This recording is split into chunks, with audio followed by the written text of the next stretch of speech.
국민은 안중에도 없는 윤석열 정권의 국정운영 방식은 세 가지에만 집중된 모습입니다. 첫째, 윤 대통령 부부 방탄, 둘째, 정적 죽이기, 셋째, 전 정부 죽이기입니다. 이게 전부처럼 보입니다. 대통령으로서 자격이 의심됩니다. 국민이 분노하는 이유이기도 합니다. 유독 김건희 여사만 피해가는 수사막, 지겹도록 계속되는 거부권 행사, 윤 대통령 부부에 대한 방탄의 근거는 차고 넘칩니다. 이어 정적 죽이기입니다. 무도한 윤석열 정권은 이재명 대표에 대해 검찰을 동원한 칼춤을 추고 있습니다. 이재명 대표가 추가로 재판을 받게 됐습니다. 검찰의 부당한 기소입니다. 검찰이 또다시 핑계거리를 만들어 정적 죽이기에 나선 겁니다. 정적에 대한 검찰의 끝도 없는 전방위 수사, 국가 폭력입니다. 이재명 대표가 법인카드를 쓴 것도 아닌데 증거가 없는데 기소한다. 몰랐을 리 없다는 억지 논리를 내세웠습니다.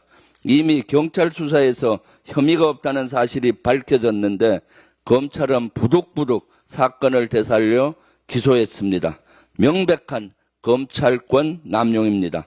가장 많은 국민의 지지를 받는 정치 지도자를 법정에 세우고 손발을 묶으려는 의도입니다. 이런 형태는 정적 죽이기를 넘어 정당 민주주의의 근간을 흔드는 심각한 문제입니다. 저와 민주당은 물러서지 않겠습니다. 검찰의 망나니 칼춤을 멈춰 세우겠습니다. 그 칼 또한 부러뜨리겠습니다. 검찰은 국민과 역사의 심판을 각오하십시오.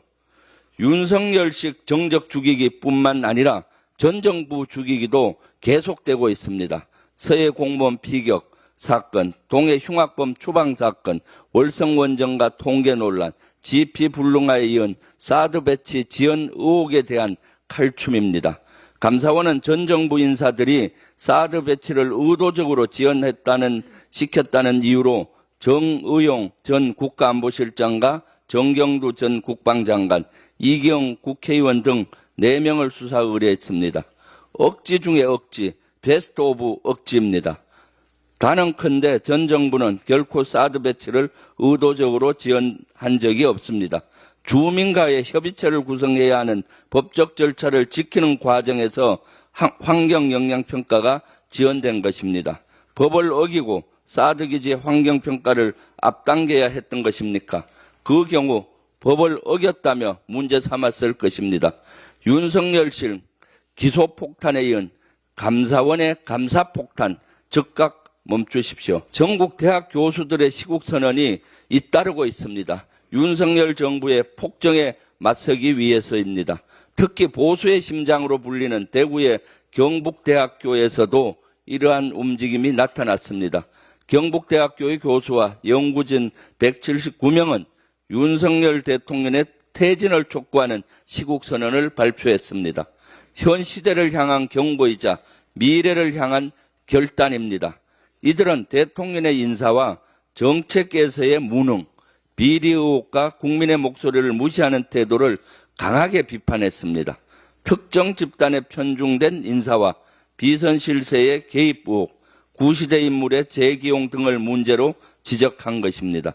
이는 대한민국의 민주주의가 심각한 위기에 처해 있음을 보여줍니다. 대구대학교와 국립안동대학교 교수들도 시국선언을 발표했습니다.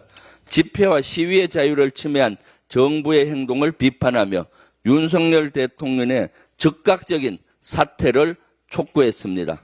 전주대, 가천대, 한국외대, 숙명여대, 고려대 등 전국의 여러 대학 교수들도 시국선언에 연이어 계속 동참하고 있습니다. 현재까지 50여 개 대학의 교수들이 시국선언에 나선 것으로 집계됩니다. 국민은 IMF 금융위기 때보다 코로나 팬데믹 때보다 지금이 힘들다고 아우성입니다.